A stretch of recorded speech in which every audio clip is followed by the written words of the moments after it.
Hello and welcome to the Wolf Den podcast. I'm your host Nako, joined by my co-host Sanitsu.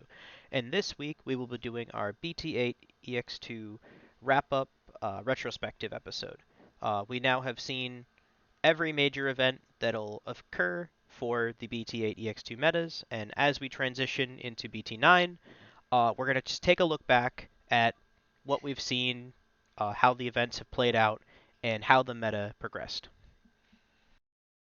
And this is just using, for the most part, a lot of North American data. We didn't get as good of data collection from various other regions, so we just decided to make it easy on ourselves and just limit it to us. But we also have the vast majority of the tournaments, so just putting that asterisk right there in terms of the data that we're actually going to be looking at.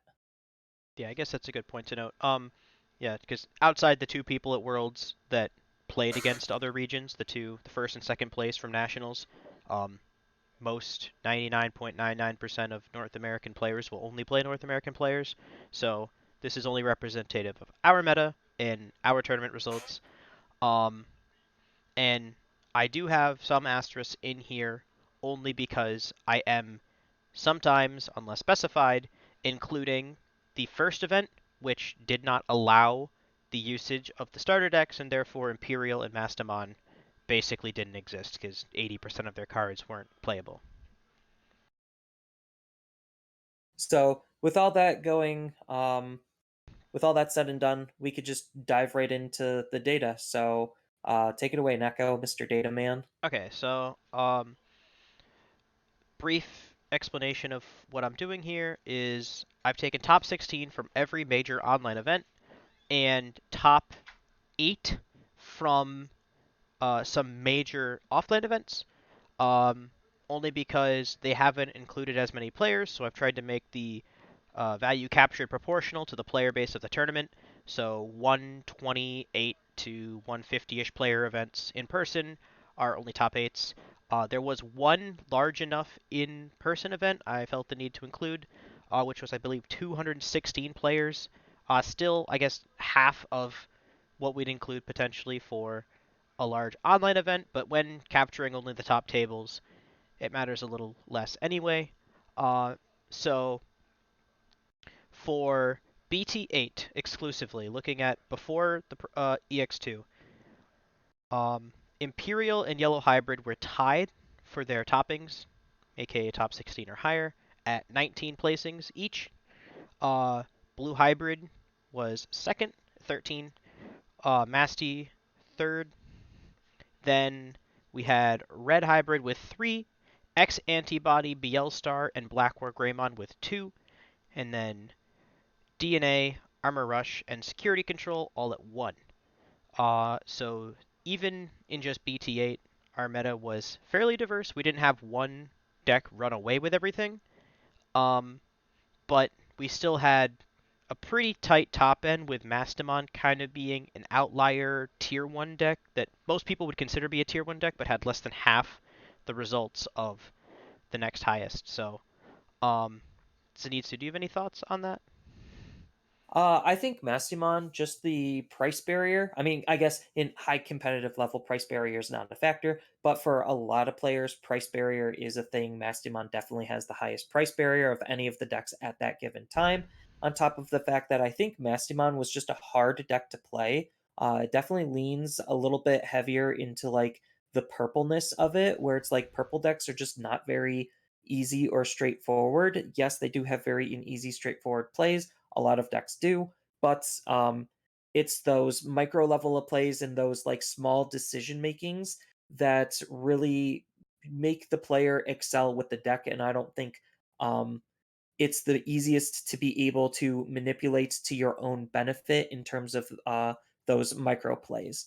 But the fact that it was still a very powerful and very popular deck because it's very steamrolly, on top of the fact that it actually has one of the few cards that deals with tamers, does make it a very appealing deck to be able to try to counteract what the opponent is trying to do. Yeah, that's a good point. So, while at the highest end, uh, price point doesn't matter for competitive viability usually. It does matter for just playability and how many people are bringing it. And as we've seen with any deck, the more people to bring it, the more likely that deck is to top. Um, so usually when we're seeing these uh, heavy one deck or the other deck in these top 16s or top 8s, it's that deck is basically the most prevalent deck in that given event. And that changes a little bit as we move through the so um, I don't have any graph or anything to show you guys just because this is supposed to be mostly an audio thing, and I know not everyone watches our Discord pictures light up, but um, there is just kind of a natural trend here in general that yellow hybrids just kind of starts on top of the world with that first event where everyone thought it was cancer on society because it was just so good. It didn't lose anything from the starter decks not being legal, and it gained everything from BT08 being legal. So, um, it basically only got worse for yellow hybrid just in the long run. Um, and then it took a couple events, I say two events, for Imperial kind of to turn on. Even the second deck or the second event registered here is pretty much 50% yellow hybrid, 50% Imperial Dramon, with one blue hybrid and one Mastamon being represented in the data. Um, and then as we continue through BT8, Mastamon gets better, Imperial gets better, and they see more placings. Um, with yellow hybrid basically being the one that those other decks are replacing. For every Mastamon that shows up, it's usually -1 yellow hybrid. For every Imperial that shows up, it's usually -1 yellow hybrid. So that by the end of BT8, there was actually one yellow hybrid and two Mastamon represented in the top 16, as well as one security control that technically uses yellow. But so basically we just saw a natural trend of yellow getting worse and blue and Mastamon purple getting better. Um, but moving to EX2, a format that a lot of people didn't necessarily thought meant a whole lot for our meta, only because its most playable uh, archetype supported realistically was just D Reaper, and we kind of saw nothing of that. It topped once in the very first event of EX2, and that was kind of it. Um, so looking at the EX2 toppings, we have Blue Hybrid coming out of, I guess not out of nowhere, but 27 toppings. The second place being Imperial at 15, third Mastamon at 7, Yellow Hybrid at 5, tied with Green Hybrid at 5, and then we had DNA at 3, and X Antibody, Black War Greymon, Security Control, Beelzemon, D Reaper, Cherubi, and Purple Rush all represented at 1. One topping, basically just a spattering of random toppings from the rest of the decks. So, Purple Rush is basically Lilith Loop, if anyone's wondering what that deck actually is. It yeah. was just labeled Purple Rush because it's using the Cerberus combo, which Lilith Loop shifted more towards. Because, Cerberus Mon Werewolf mode has Rush that you could play for free off of your Creepy Mon and Lilith Mon's abilities. Mm. Well, Lilith Mon takes a little bit more effort, but you still use the same card to be able to loop and get that Rush ability off to swing and be aggressive with. So, yeah, the immediate focus here is that Blue Hybrid kind of decidedly was the best deck of EVX2 so far. Overtaking Imperial, and honestly, I guess stealing from the Imperial player base probably, seeing that so that they're both primarily blue decks. Um, and Imperial is actually entirely absent from the most recent toppings. Basically, exclusively being hybrid decks, including Cherubi as a purple hybrid deck, um, with a single Masty deck and a single Purple Rush, Lilith Loop-esque deck from the most recent event. And I think the reason why that is because people just realize, oh, leaving my cards out on the field being vulnerable is just that bad. And a lot of decks capitalize on just straight up removing Digimon. And well, hybrids don't really have that problem because they're just playing tamers, and the amount of tamer interaction that we currently have is so minuscule that it's like almost free to them to just still play their hybrids and tamers. Most of the time, the hybrid decks will adopt some sort of level 3 package and just sit on those level 3s most of the time, or roughly turn them into level 4s. So they're just low to the ground aggro style of decks that have really good control. Even something like yellow hybrids, even though it fell off, still had Rapidmon, and then they started adopting Red because Red got some really good card draw and Red got some really good removal. So like it just goes to show that like having your Digimon stay on the field and sit vulnerable is just inherently bad right now, and all of the hybrid decks avoid that while capitalizing on still having that level of removal that all of the other decks have to be able to punish the opponent for making their big play. And if they can't kill you with their big play, then they just start steamrolling the game from that point forward after you fail to kill them.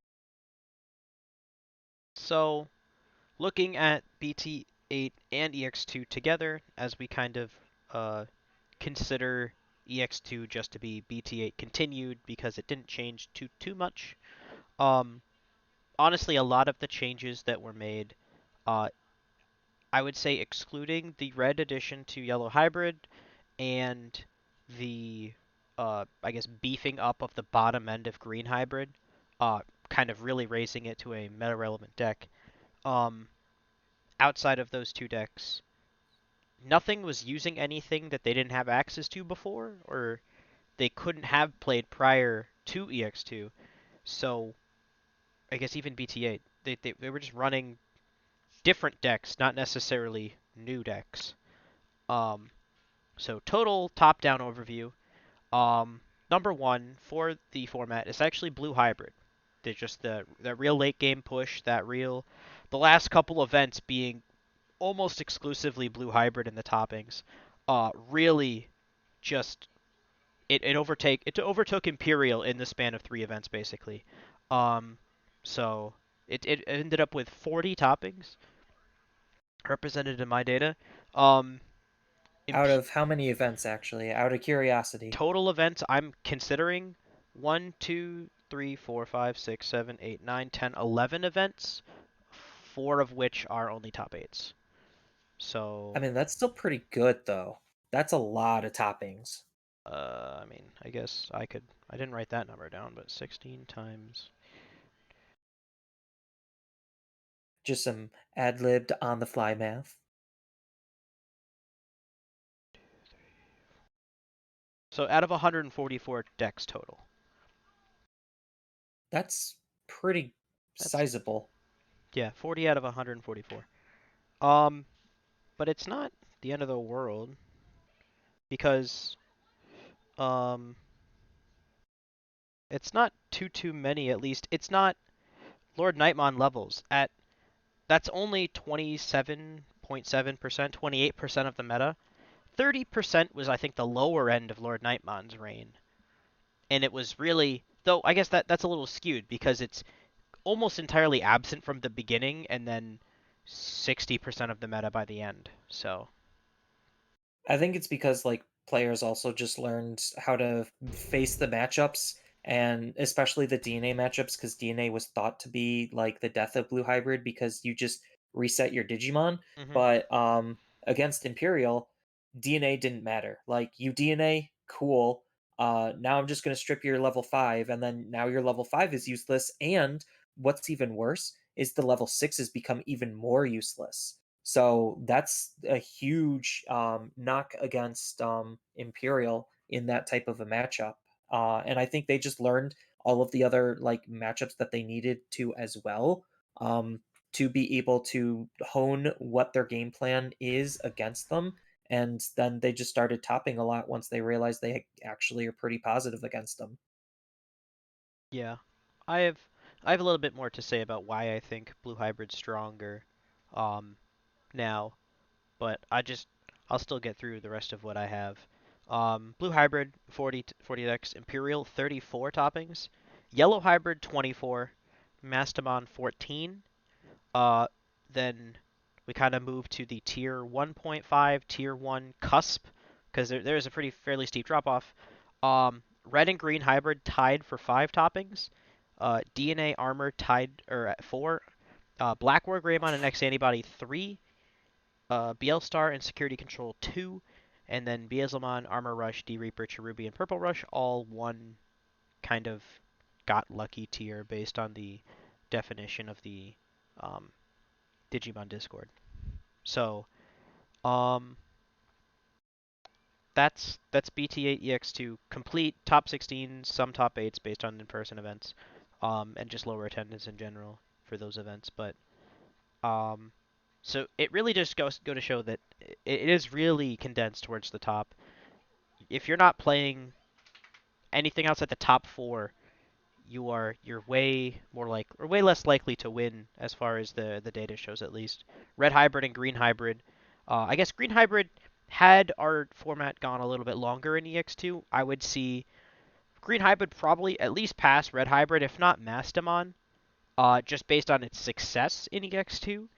Uh, but I don't. I think once you're outside the top 3, decidedly blue hybrid, imperial, and yellow hybrid, you're really kind of hurting for toppings and placings. And we have to keep in mind that EX2 is kind of short lived. It was a whole month. Granted, I think our BT8 was also pretty short lived just because our BT8 was delayed. But like usually formats go a little bit longer, and I agree with Knockout. If our format did go a little bit longer, I do think some of these decks would start propelling themselves to be a little bit better than what we currently have represented in our data. I think Red OTK is pretty good. It's one of the actual true OTK decks that we have outside of D Reapers, and D Reapers just has a lot of consistency issues, and Red kind of doesn't have as many. It still does, don't get me wrong. You either win or you don't. And it is pretty binary where you're just playing a whole bunch of searches, hope your stack is big enough, and then you raise it out and swing. And that's basically the game by the time you're swinging. Um, and I think that the Terriermon package for green hybrids did a vast amount to really help propel that deck forward. The combination between Terriermon and the green hybrids and just the amount of value that they can generate off of your evolutions, sometimes actually gaining you memory for evolutions pending setup, is just really strong on top of just a good removal plan. And the fact that they can also chip at the opponent's security in case they don't necessarily have the most ideal stack. With a lot of good anti-meta cards for other hybrids in the form of Argamon level 5.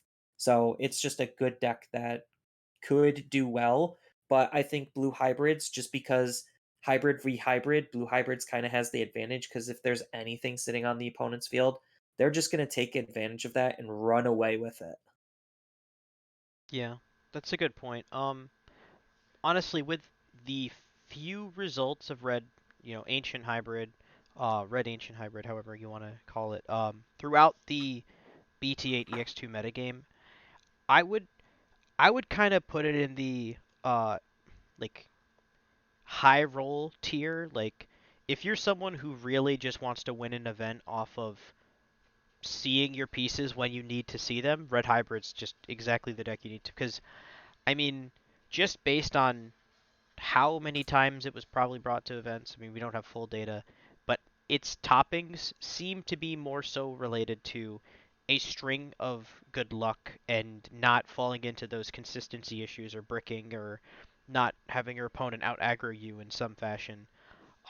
Because it's just enough to be relevant that at any point you could show up to a table and have a red hybrid just blow you out, but at the same time more likely than not, you were still going to win out, assuming you were playing blue hybrid, imperial, yellow hybrid, or mastamon, and I guess green hybrid at that point too, because again, green hybrid tied red hybrid with half the amount of time. Um, um, so something I do have here that I think is at least kind of relevant. So we look at total toppings, we looking at top 16s, sometimes top 8s if they're a smaller event, but mostly top 16s, and that's our nationals qualifications threshold. That's kind of the reason why it's the primary number used when at least advertising who did what at what tournament. But if we look more towards like, hey, if I'm playing this event exclusively to win, I want to win this event. What do I play? It changes the field ever so slightly, and it really I guess shows more um really just the narrow tip that is tier 1, and when people bring up oh X deck could win or X deck could win, and that's true, but they just kind of don't. Um, Either because not enough people are playing them to high roll their way into victory, or someone just gets unlucky with certain cards in certain situations. But so if you're really looking at just top fours, if I shorten the data down to top fours across the board, cutting out the bottom, I'm cutting out half of top eights and most of top 16s. Basically trimming the fat, so to speak, of the toppings. It changes, but it doesn't change ever so slightly. So blue hybrid, imperial, and yellow hybrid remain the same. But blue hybrid goes from 40 to 11. Um, guess 11, Nako's just doing some quick math here. 11. Yeah, 44. So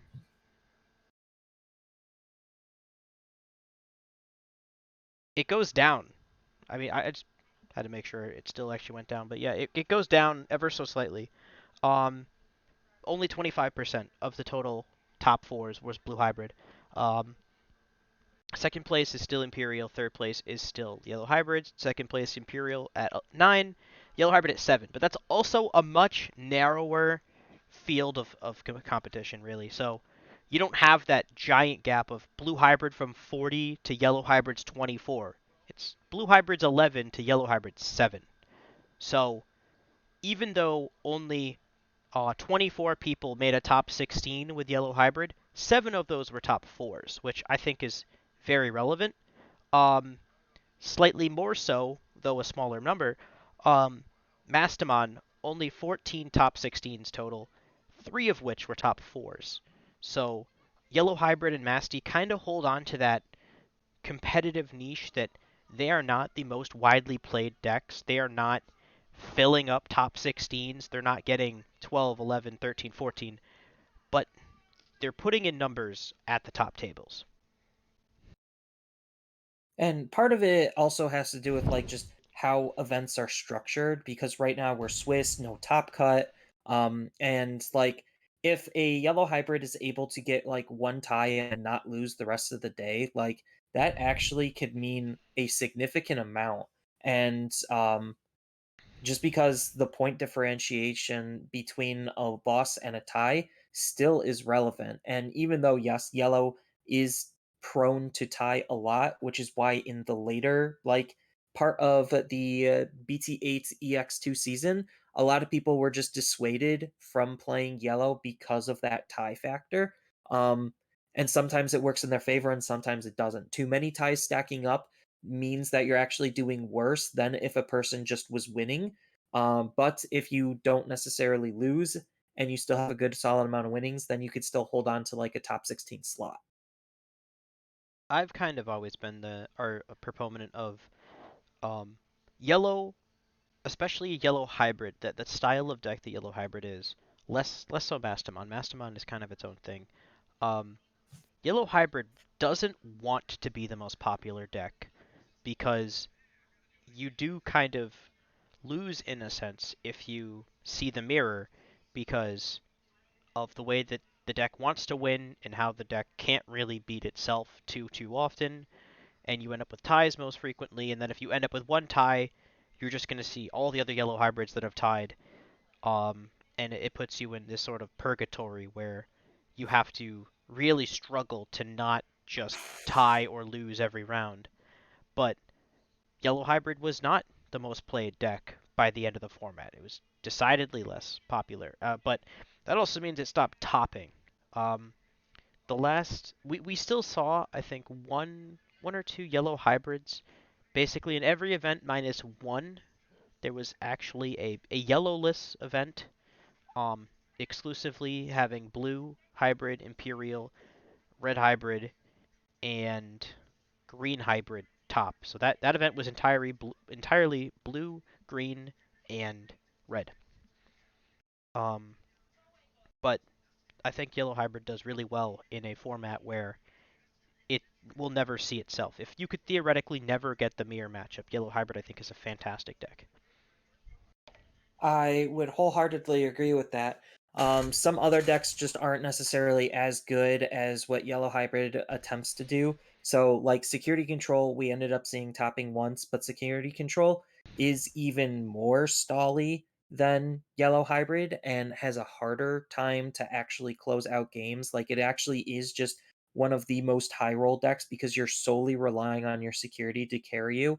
Um, and sometimes you get there, sometimes you don't. I think like the emergence of Red OTK or Red Ancient OTK definitely deterred a lot of people from wanting to play that deck. And even the people who play it well, they went into events and they just did nothing but tie almost half the time. And that's not going to get you into top tables if you just keep tying all the time. So, like, certain decks just don't necessarily perform well in different types of environments. Yeah, it. I think it is relevant to mention security control in the yellow hybrid conversation because there are a lot of comparisons to be made between the two, but I feel like they're more defined by their distinctions because yellow hybrid at least has a winning game plan that involves them doing something, them actively engaging with the opponent's security. Um, whereas I feel like security control is almost exclusively defensive and just in general, it has existed for us all the way back since BT4 and in some variation.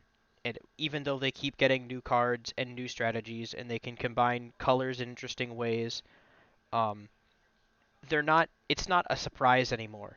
I remember playing against it for the first time in BT4 and I was like, you haven't done anything. How am I losing? Why all of a sudden I'm down to 2 security because you've swung with the one card you've played every turn and then just your security kills my card. And removal wasn't as efficient so that them playing a Magna Angemon for 7 was actually, a devastating play that you really couldn't come back for because you had no means of utilizing the memory that they were giving you. And but it's not new anymore, so I think a lot more players, especially those who've been around competitive play long enough, have played against it, and I would say actually Yellow Hybrid is somewhat hurt Security Control's ability to surprise people because you do kind of beat Security Control and Yellow Hybrids in a similar way. I would agree with that because like what a lot of is doing well right now towards the end of EX2 as we see is these hybrid based decks and well what are all hybrid based decks doing?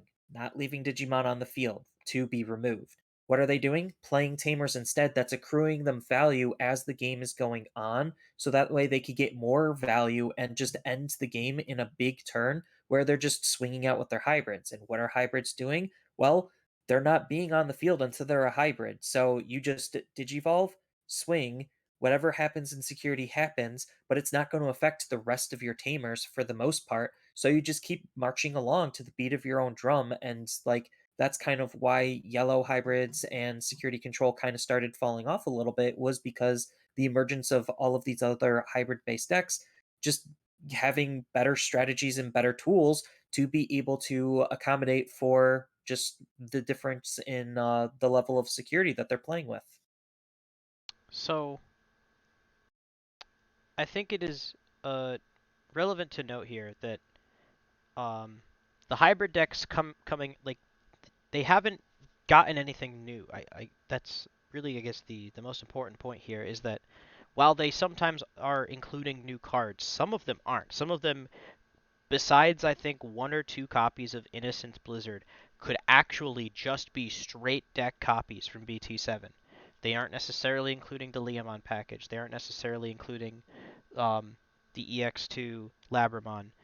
Um, I don't believe any of Well, them do play any new Tamers to begin with, but not really. If you're not playing the Leomon package, you're not really changing your tamer lineup. I think they popularized BT2 or not BT2, starter deck Mat a little bit more just for some extra memory gain and a cheap tamer.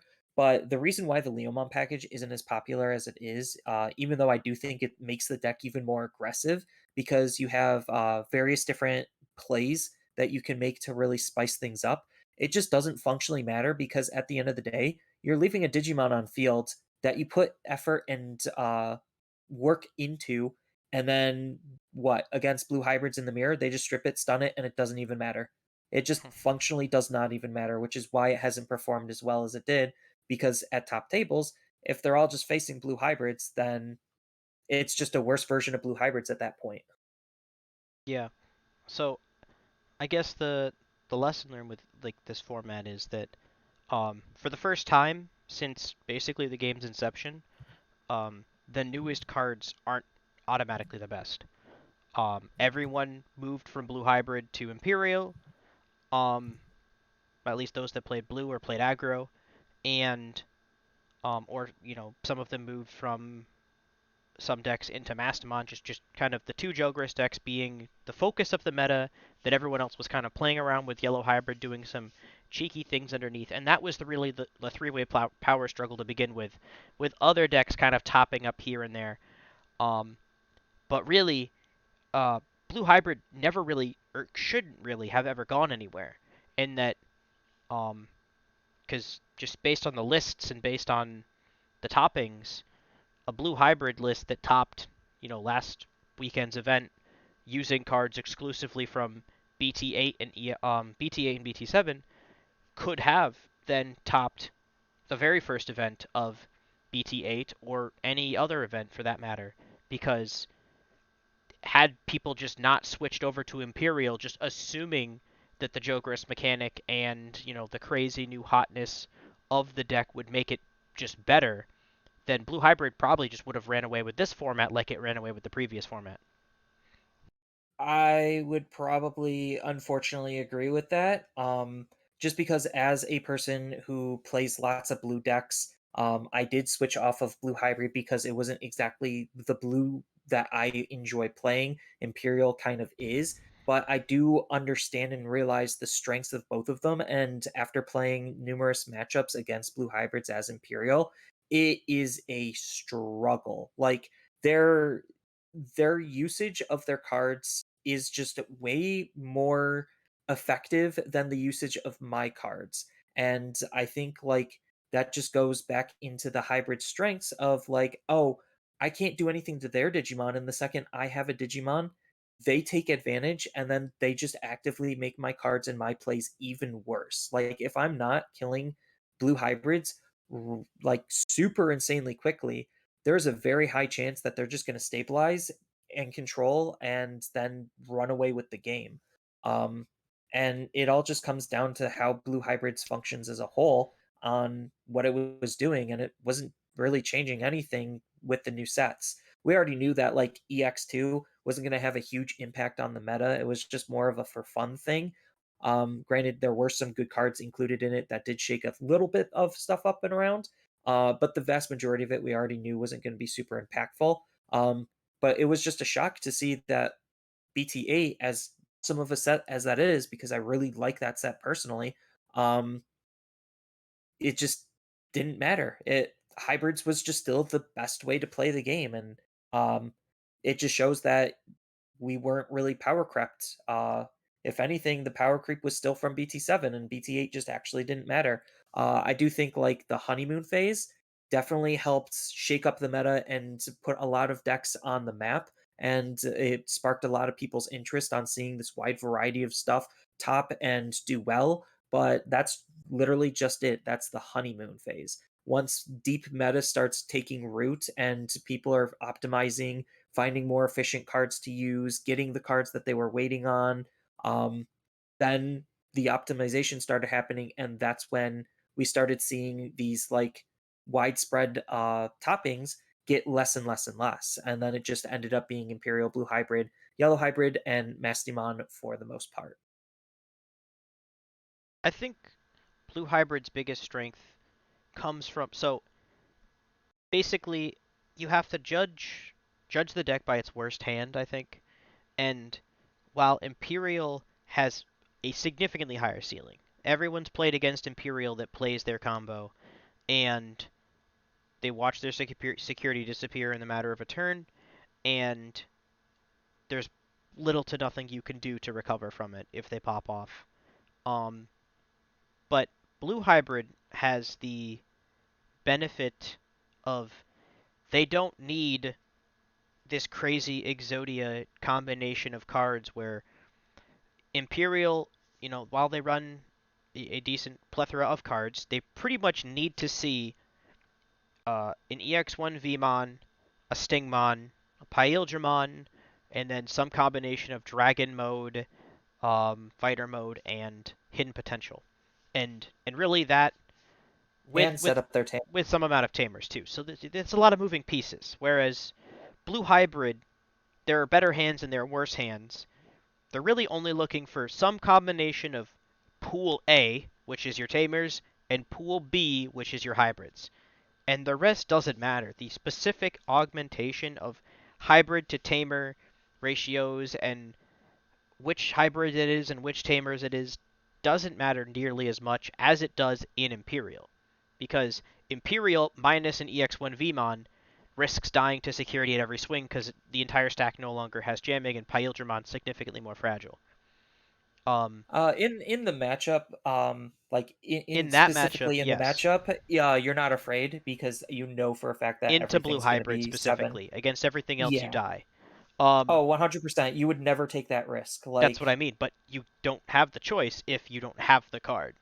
Whereas, right. so also, if you don't see Stingmon, you just basically can't Jogress. Lydramon's played usually fewer in most lists at this point anyway. So what is your green source if not Stingmon? So if you don't see Stingmon, you kind of fall flat on your face. If you don't see Pyldramon, you kind of fall flat on your face because while it isn't as required necessarily as one of the components that make the Jogress, it's still Pyldramon is decidedly your best level 5 and usually the best card in your deck, period, because they don't rely as much on their level 6s. So if you're not seeing the Pyldramon and you're not going to be able to, swing with XV, jamming, Jogress, swing with Pyel, then you really just don't have the explosive turn that Jogress would allow you to have, and Imperial Dramon's just a worse blue hybrid. To an extent, yeah, they're playing completely differently. I think like Blue Hybrids is more of a control blue deck where Imperial is more of an aggro blue deck.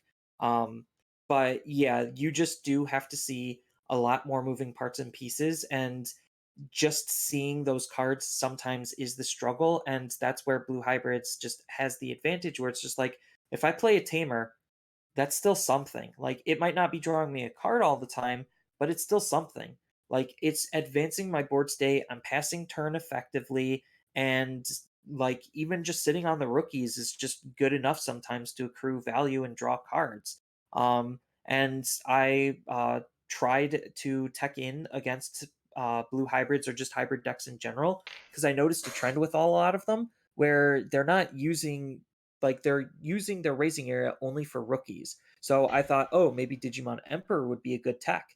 But I learned really quickly after a couple of games mid event, it was not a good tech because it functionally didn't matter. It did absolutely nothing. Even in the situations where it was good, it forced the opponent to pass the turn because they didn't have a memory setter once they raised. And then what? They choked me to one for raising, and then I choke them back, and then they just start playing their cards like they normally do. Like it slows them down, sure, but not to enough where it actually is matter. Like it matters and is tangible. Like okay, maybe if I had a couple of Digimon Emperors on the field, but now I'm taking cards that are good in my deck away for cards that are techy, and only situational at best. Yeah. Especially if you're playing Imperial, it's probably just wrong.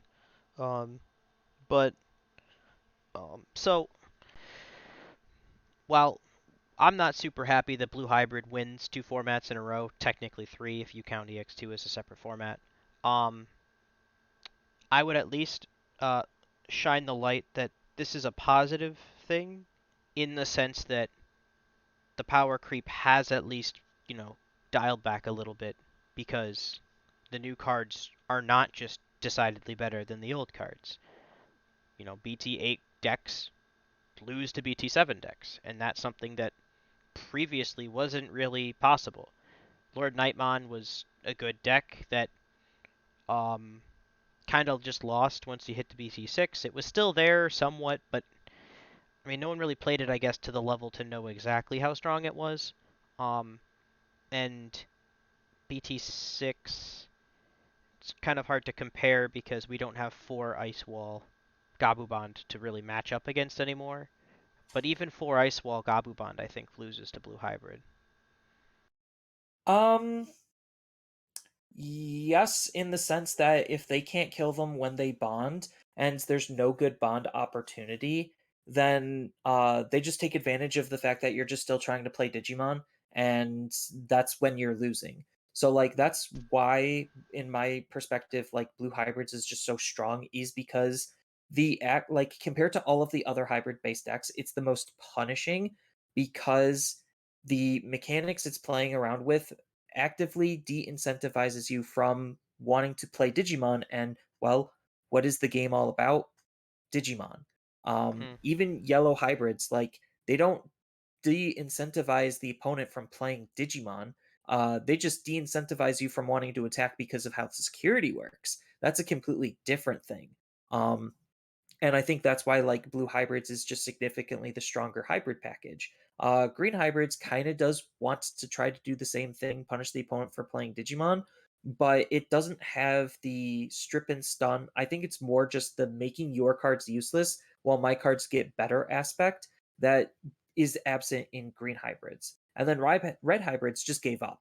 They just actually gave up and they're just like, look, we're gonna run ancient and we're going to try to OTK you, and that's all we have left because red is just known for being that big crit deck, and the fact that they have a card to just turn off options while increasing its crit for building a big stack is the whole incentive to wanting to play red hybrids in not the red hybrid fashion. Yeah. So, I guess what does this mean? Um, Now that we've kind of gone over all the data, um, where does it put us as far as um, you know, being able to look at the format, um, and what we expected, what we didn't expect. I know I didn't expect Blue Hybrid to be this relevant. I definitely thought the Jogress would be more of a uh, gatekeeper to keep Blue Hybrid from being. I always kind of thought Blue Hybrid was probably the fourth best deck if I really had to like throw a number at it. I thought it would be like Imperial, Yellow Hybrid, Masty, and then Blue Hybrid. Just with maybe some shuffling of the Yellow Hybrid, the Masty, or the Blue Hybrid, depending upon just really kind of how much it was played. But um, I really didn't expect it to come back with such vengeance. I definitely didn't expect it either. And according to anyone who's looking at Japanese data for advice, which it's good for a popularity spectrum. It's not good for a meta perspective because we play the game completely different, and this just shows and exemplifies how different our format can be. Everyone's saying that like, oh, blue hybrids is the problem, and it's like it is the problem for now. And looking at the next set, maybe it's not going to be the problem because of just how the meta is changing, not necessarily because of power creep. Power creep is probably going to be part of it, but it's just how we're playing the game currently rewards blue hybrids the most. And I think just because BT8 functionally didn't change how we played the game, still kind of kept why blue hybrids was good so good. And it just took us about a format and a half to realize how good it actually was, and then it started taking over. Because in Japan they had way more D Reapers, they had way more like other stuff that we just didn't really get to see a whole lot of, and that's just because of the differences on how we play the game. We need decks to be 110% consistent because 9 rounds, best of three, is very grueling to put a deck through to see how well it can stack up. And certain decks like D Reapers just obviously couldn't really stack up, even though it was a very cheap and affordable deck, and it had a very powerful strategy. It just was lacking something to be able to propel it forward in our sense of a meta. So I feel like this is a good opportunity to take an aside at least, and because we seem to go back and forth on the Japanese data thing, and I think I have a clear answer for what I believe it to be in my mind, or at least how I interpret it. So Japanese data for me is my way to A, predict trends in deck evolution 2 to 3 sets out. It's my long-term trajectory. It's my long-term arc of okay, let's look at BT10 in Japan right now and what decks are being played, what decks aren't being played, and what how has their meta developed? What cards are seeing play, what cards are not seeing play. It's my usage for that. So if I want to go ahead and pick up copies of Dark Nightmon right now because I might want to play that in 6 months, I do that, and I already have because they're dirt cheap. I don't even know if it's that great of a deck, but it looks fun. But that's According real. to Japan, it is, but who knows what it's going to do in America? That's what I. But so I don't use it for results. I really don't because they literally are in a whole other world basically because they're large events by again the definition of the Digimon Discord, which has just access to by far the most Japanese data, at least in combination of combining Twitter data from users that play in Japan. Um, 16 is their large event. 16. I I was calling events small and only using top 8 because they were only cresting 100. So even that, like our large in-person events are would be, convention level one in once a format things maybe in Japan if they even play, but they also just really don't play to that level. It is not Digimon to them is your Friday night, you know, play with your friends thing. Their metas and their competitions are entirely representative of basically the card shop and what the people in those card shops think is good at that time. And that's why if unless I'm like throwing a fly at the wall and I'm like, "Hey, um, it looks like in BT9, there's more Black War Greymon cards. Is that deck good?" And then I scroll through, Japanese Twitter data from the time period, and I'm like, "Oh, yeah, no one really played it. Okay, cool." That's why I look. That has because it has no effect on what we play.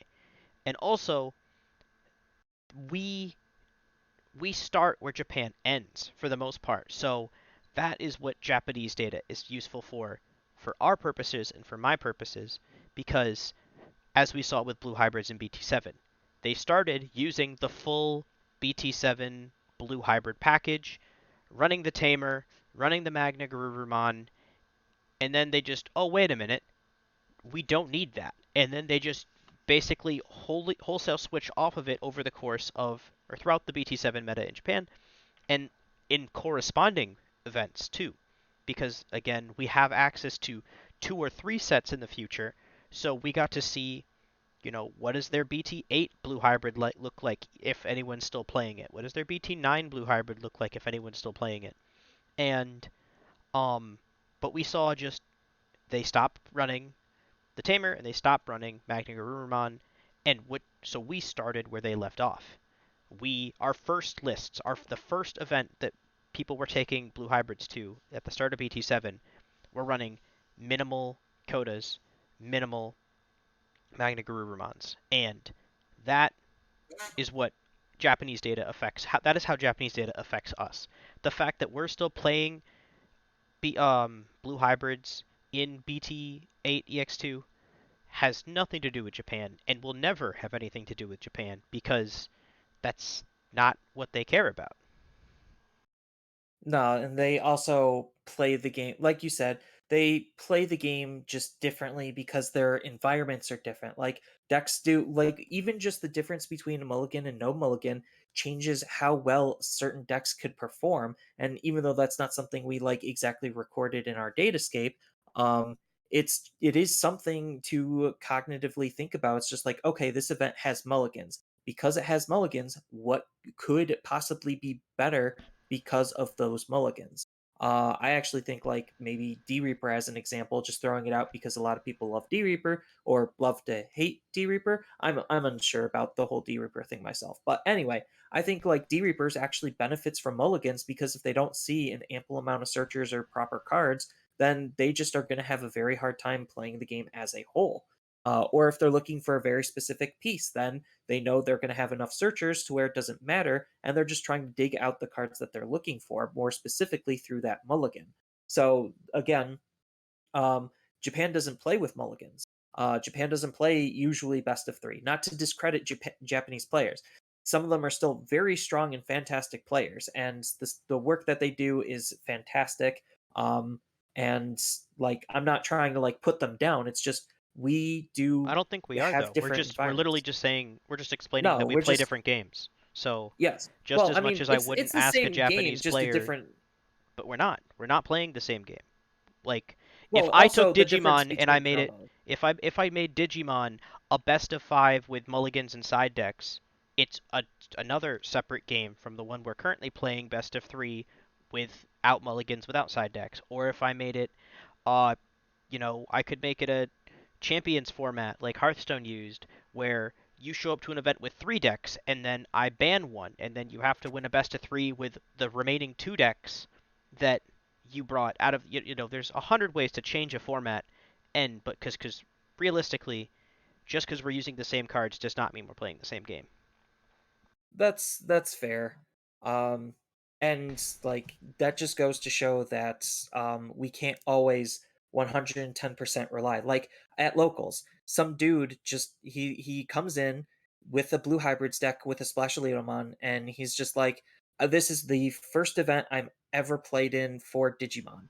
He net decked the deck from Japanese. He ended up winning, but that style of deck excels in that type of environment. Like even though we were doing best of threes because it's blue hybrid, it still has good consistency because it's part blue. But in long form events, if he were to come up against something like another blue hybrid, he probably would start losing instead of winning because I wasn't playing blue hybrids. I was just playing some casual stuff just to help the healthy and to have a healthy local environment. Although I could win every single time if I wanted to, I just actively choose not to because then nobody's having fun, and I've already seen locals die once before, and I don't want that to happen again. Oh, thank you for answering the question that nobody asked, but um, you're right. It really just so, and that's the everyone plays to their level, right? The game that you play is entirely defined by what scope you care to play with.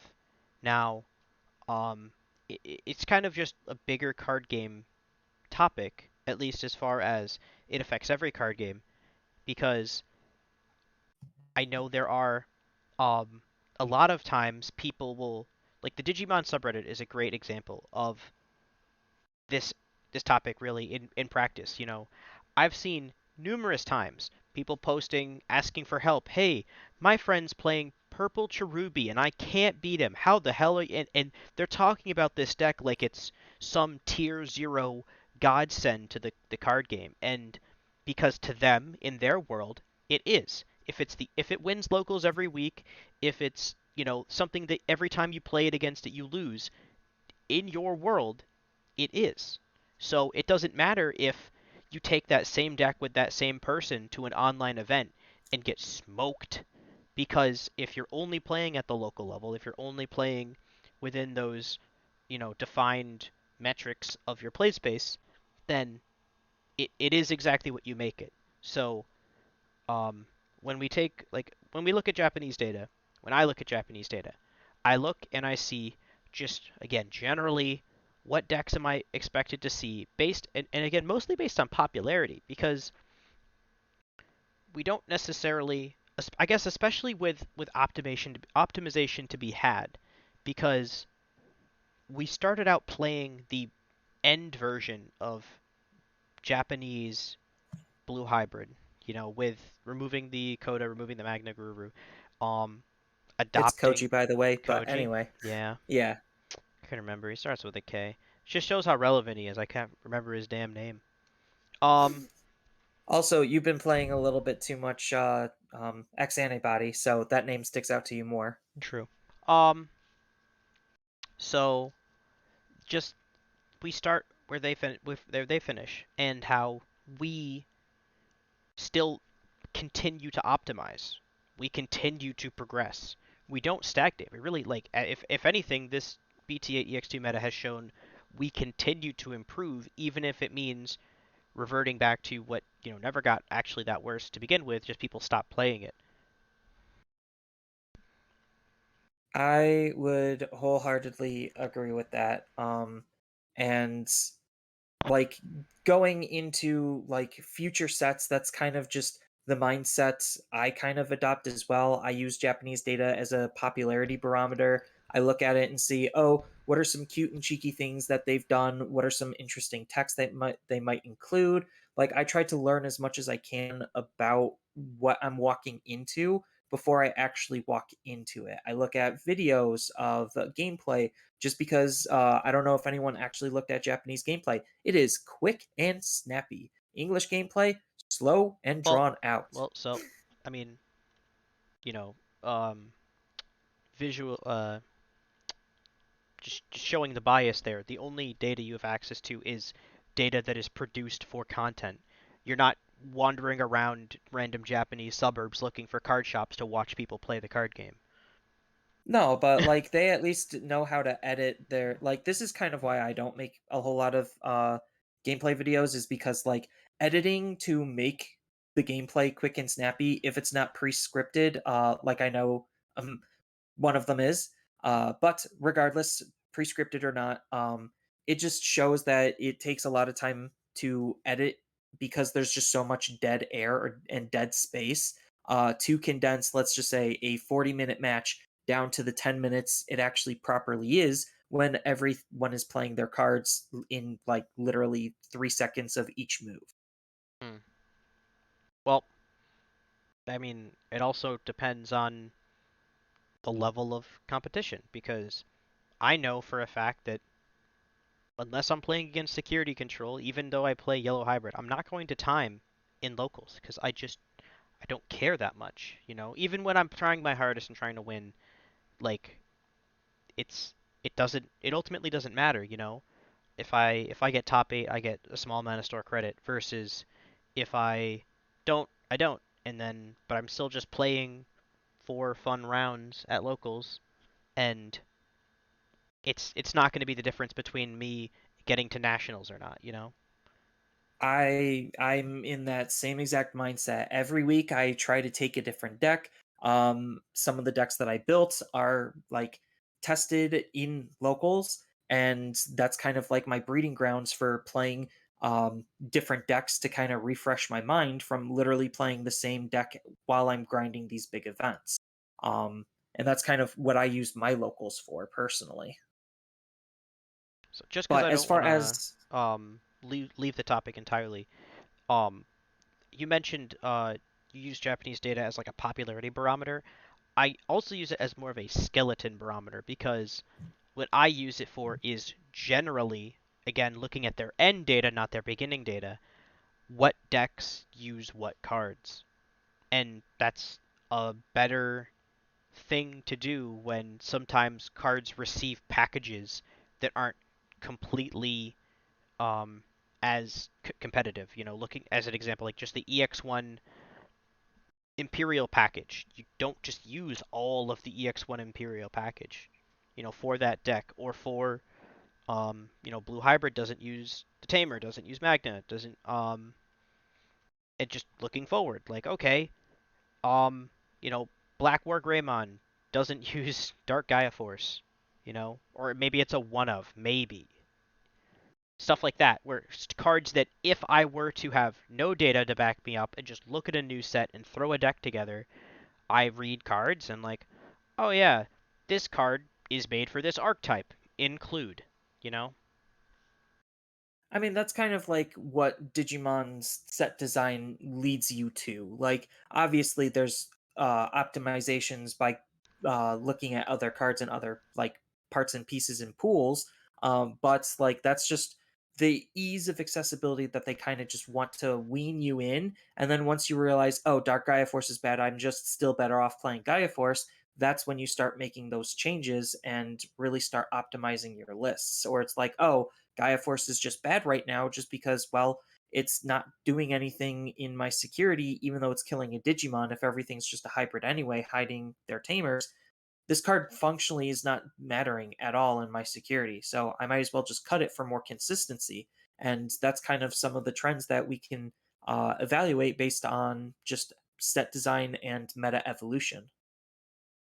So yeah, I felt like that was a relevant point to make because um, there are a lot of people who again they don't have that or they don't look. Maybe they either they don't care to or they don't know where to look and they just look at a set and they're like, oh, I guess again, you see it a lot in like the more casual environments and more um, friendly environments where I'm building Black War Greymon, and they just shove all of the cards that say War Greymon or cares about Greymon or cares about Agumon into a deck, and then they're like, hey, do you have any things that you could update about this deck, or do you have any tips?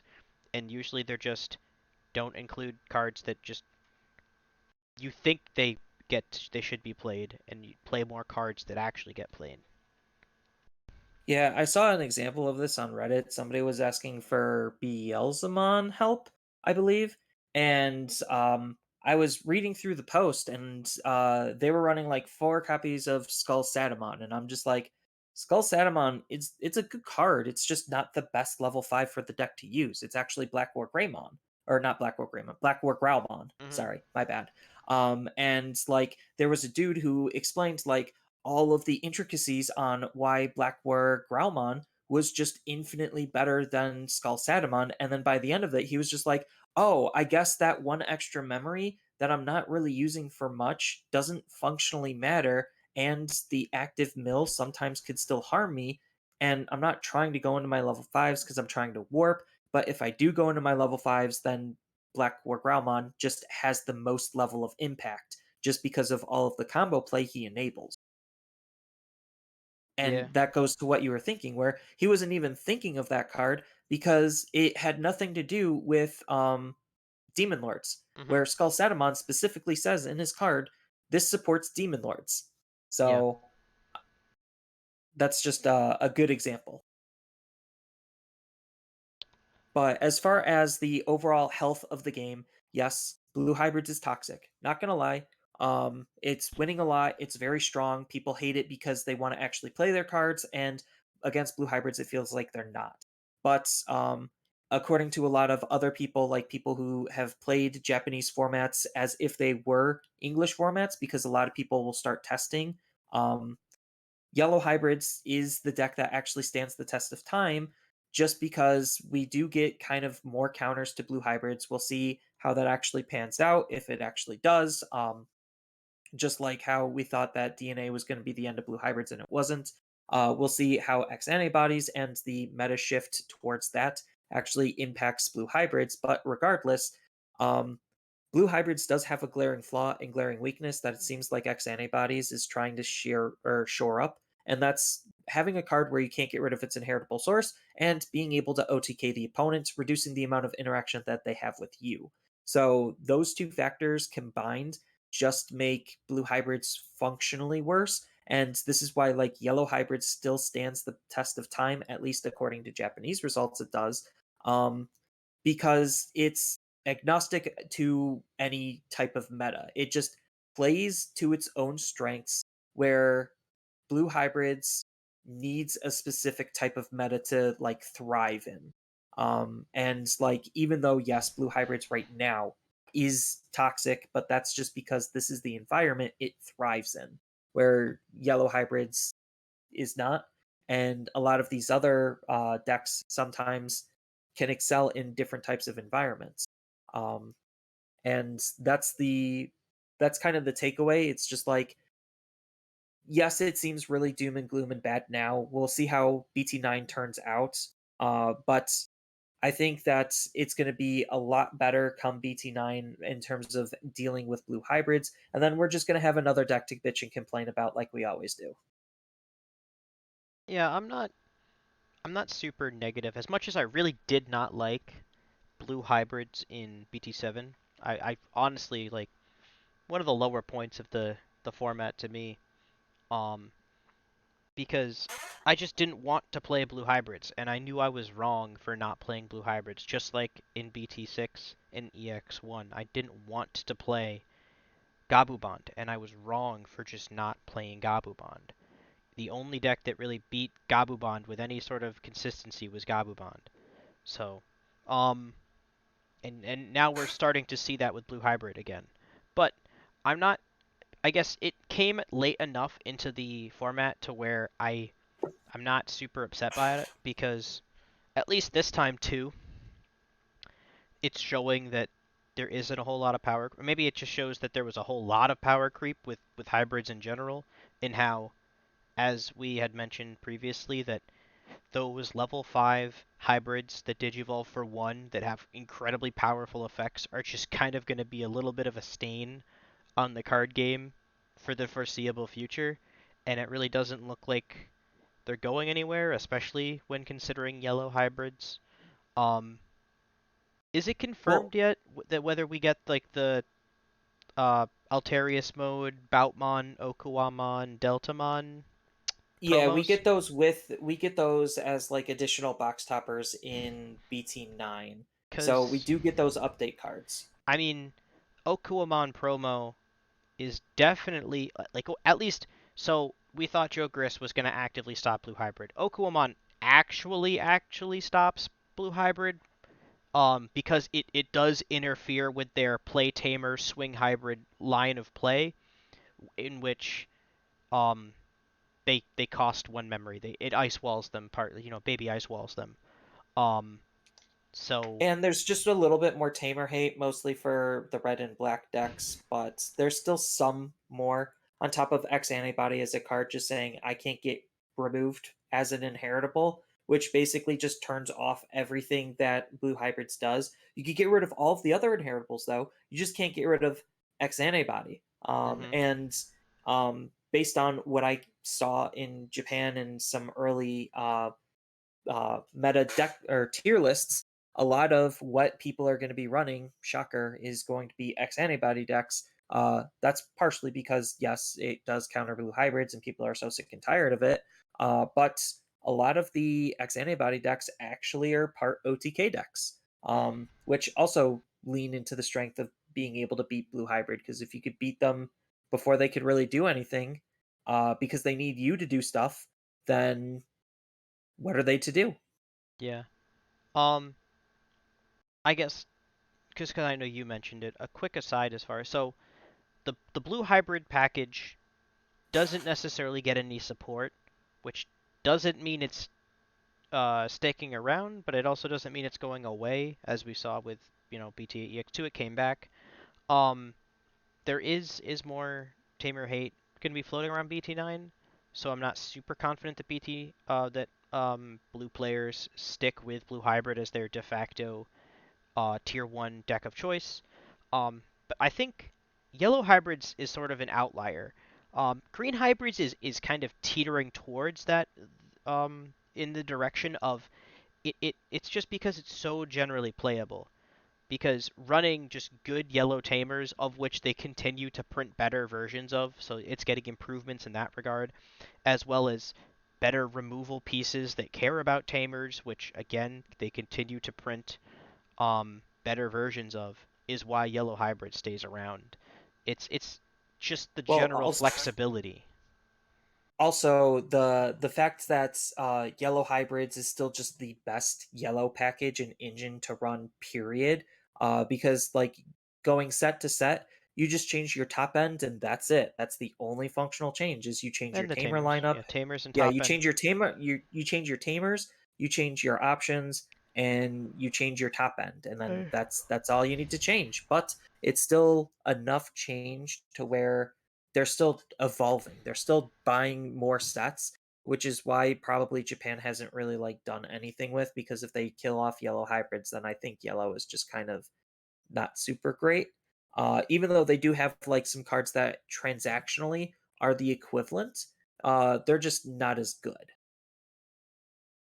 yeah. So, we'll definitely talk more about BT9 next week. I'll really dig into it. It'll probably be a little bit longer of an episode because it'll just kind of be the introduction of BT9, just kind of really lay down what we expect to see, how we expect the meta to develop, and like we always do, I guess. So, but I'm not super against the fact that Blue Hybrid won BT08 slash EX2 because we still are getting cool new decks. And if you want to be competitive and you want to play something else, you still can. Especially because the even with Blue Hybrid like really ramping up its placings in the last couple tournaments, it wasn't the only deck there. And that's kind of the strength to why I like Digimon as a game is like it's not all just doom and gloom. There is hope, there is other things to do. And again, depending on the type of environment that you're playing in, like big tournament grinding versus small locals, uh, meta changes dramatically. So blue hybrids could be absent from your type of environment where as big tournament grinders go, it's going to be everywhere. And that's just the nature of just how being competitive is just usually people want to play the best, so they look up to see what the best was and then they just play that. Mhm. um, but yeah, BT9 I'm kind of excited for, mostly because of all of the changes that it's going to happen to the game. And we'll just see how our format differs from Japanese formats because we are also missing cards that Japan had in theirs, namely the security rookies. So I don't know how much that'll matter. certain decks kind of do want it. And some of them are a little bit more impactful than others. But it's the fact that we still have missing cards when they were prevalent in Japan. Not all of them are like going to be super good. Obviously, like the Huckmon as an example, kind of just makes Jesmon better. But like Jesmon doesn't exist. Jesmon's getting Jesmon, even though he's not getting support this set, he's getting a starter deck and support in the next set. And then let's not even get into the whole half formats because Japan gets their starter decks at different times than we do. That affects their some of their data to pull from. But I digress. I'm excited to see what BT9 has for everything but sealed. Um, Sealed play looks awful just as a prelude. Um, this looks like one of the worst sealed formats and environments I have ever seen, and I cover them all the time. I was doing my research and I'm just like, wow, this is just not good. But that's because Digimon's not made for that because Digimon really cares about what it's doing in Japan, which is why I think like they're really slow to react is because they're trying to look at what's in Japan and what Japanese players are saying and react based on that versus, a little bit of a larger English speaking audience. Yeah, so because yeah, for anyone that cares to listen this long, I looked it up just because you mentioned it. Jesmon does get support in the form of the starter deck and then some new cards in BT10, I think it is. Um, Yeah. and it still has only won or topped 4 events in 7 weeks. So it's decidedly a tier 2, tier 3 deck, even with whatever support it gets in the future. I mean, but that's the important stuff why we could look at Japanese data and infer things and kind of see where things develop from there. Yeah, I don't necessarily think we're just going to invent a Jesmon that's better than the Jesmon they're playing, especially because Their Jesmon was always better than our Jesmon. If anything, our Jesmon's gonna be worse than their Jesmon. Possibly, Jesmon was their best possibly. deck of BT6. We just skipped right to Gabubond because we saw it was going to be the best deck in EX1 Yeah, and then it was just completely absent because in it had our already been announced. BT8. It had been Yeah, announced that it was because getting restricted, so people stopped playing it. yeah, yep. I kind of hope Bandai. I my big wish is always for Bandai to take a little bit more of a proactive approach. I kind of want two band announcements a year versus the one that we currently have. I don't know if that's just going to be their trend or what, but a second one definitely wouldn't hurt. I know in Japanese data, like yellow hybrids is still super problematic just because, again, it doesn't care about what the other players are playing or doing. It's just doing its own thing and doing it well, especially with how degenerate some of the yellow cards are. Sunrise Buster, but Hey, it's I a red digress. card too. You run TK Kari in BT9, and boom, you have easy access to it with yellow with a red egg that lets you draw two cards. That's their fault.